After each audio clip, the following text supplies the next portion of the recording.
The dopamine trap behind porn addiction. Quick question. If porn actually made people feel better long-term, why do so many feel more drained the more they watch? That's not a moral issue. That's brain chemistry. Today, we're breaking down the dopamine trap behind porn addiction through neuroscience, realism, and mental health research. Here's the first thing most people get wrong.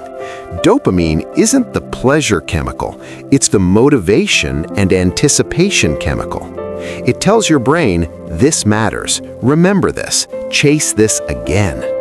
When someone watches pornography, dopamine doesn't spike once, it spikes with novelty, with variety, with endless access. Low effort, high reward. That's where the dopamine trap begins. At this point, a lot of people ask, if I know this, why is quitting still so hard? Because the brain adapts. Repeated dopamine spikes reduce sensitivity. What once felt exciting becomes normal, so the brain pushes for more stimulation just to feel the same response. This isn't weakness, this is neuroscience. It's the same learning mechanism behind many habits and addictions, just accelerated by how accessible porn is. That's why porn addiction often feels confusing. You're not chasing pleasure anymore, you're chasing relief. This is where nofap or nofap usually enters the picture. Many people expect quitting porn to instantly feel amazing. Instead, they feel flat, unmotivated, restless. And they think, is nofap not working? What's actually happening is dopamine recalibration. Your brain is asking, where's the reward I was trained to expect? This moment is where the addiction mindset tries to pull you back, not because porn is special, but because the brain dislikes uncertainty. That's why nofap motivation works best when it's grounded in realism, not hype. Here's something people don't talk about enough. Porn addiction doesn't usually wreck lives dramatically, it dulls them quietly.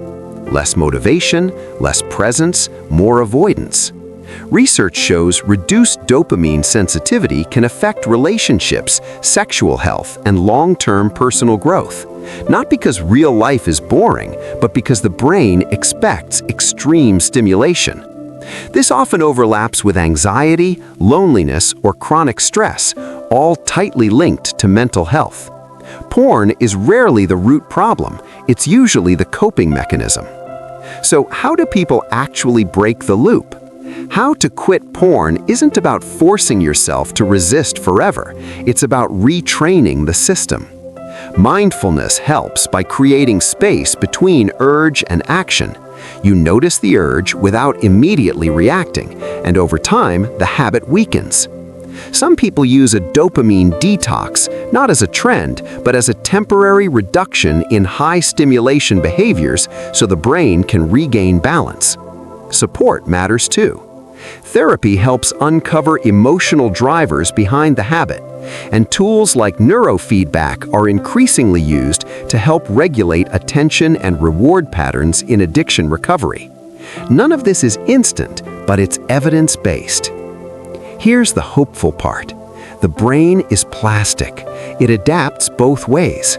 With reduced artificial stimulation, better sleep, lower stress, and real connection, dopamine sensitivity can recover.